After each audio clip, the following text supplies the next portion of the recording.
અને હવે વાત કરીએ ભયાનક બસ દુર્ઘટનાની।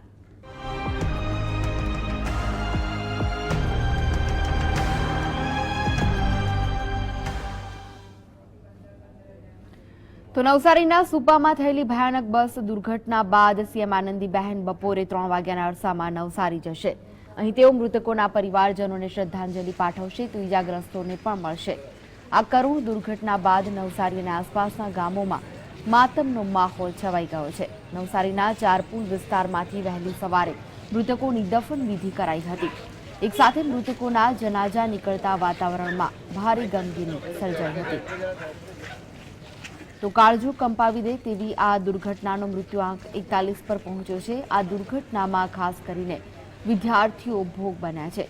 આશાસ્પદ યુવાનોને મોતને ભેટતા પરિવારની સાથે શાળા અને કોલેજોમાં પણ શોકનો માહોલ છવાઈ ગયો છે। મૃતક વિદ્યાર્થીઓના આત્માને શાંતિ મળે તે માટે શાળા અને કોલેજોમાં મૌન પાળવામાં આવ્યું હતું। મહત્વનું છે કે અગ્રવાલ કોલેજના 3 વિદ્યાર્થી તેમજ બારિયા સાયન્સ કોલેજના 3 તો નારાયણ લાલા કોલેજના 2 વિદ્યાર્થીઓ મોતને ભેટ્યા છે તો નવસારી હાઈસ્કૂલના પણ એક વિદ્યાર્થીનું કરુણ મોત થયું છે। તો ભારે હૈયે આ મૃતકોની અંતિમ યાત્રા નીકળી હતી। વિદ્યાર્થીઓના મોતથી શાળા અને કોલેજોમાં માતમનો માહોલ છવાઈ ગયો છે। માતમના માહોલમાં આખું ગામ ડૂબ્યું છે।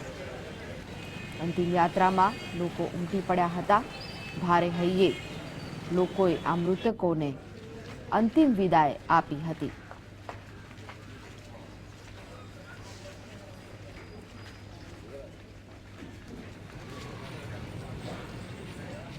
તો ભારે હૈયે મૃતકોની અંતિમ યાત્રા નીકળી હતી। એક બાઇક ચાલકને બચાવવા માટે ડ્રાઈવરે જે ટર્ન લીધું એના કારણે કંટ્રોલ ગુમાવીને રિવરમાં પડી ગયા છે એ રીતે છે। બીજી કંઈ ટેકનિકલ ખામી કે એ રીતની કંઈ માહિતી અત્યારે હાલ આપણી પાસે નથી।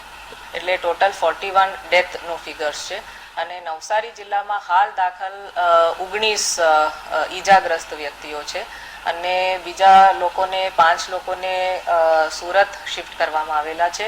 3 જણને ડિસ્ચાર્જ કરવામાં આવેલા છે અને 1 જણને સુરતમાંથી ફરી લીલાવતી બોમ્બે લઈ ગયા છે એ રીતે પણ માહિતી છે।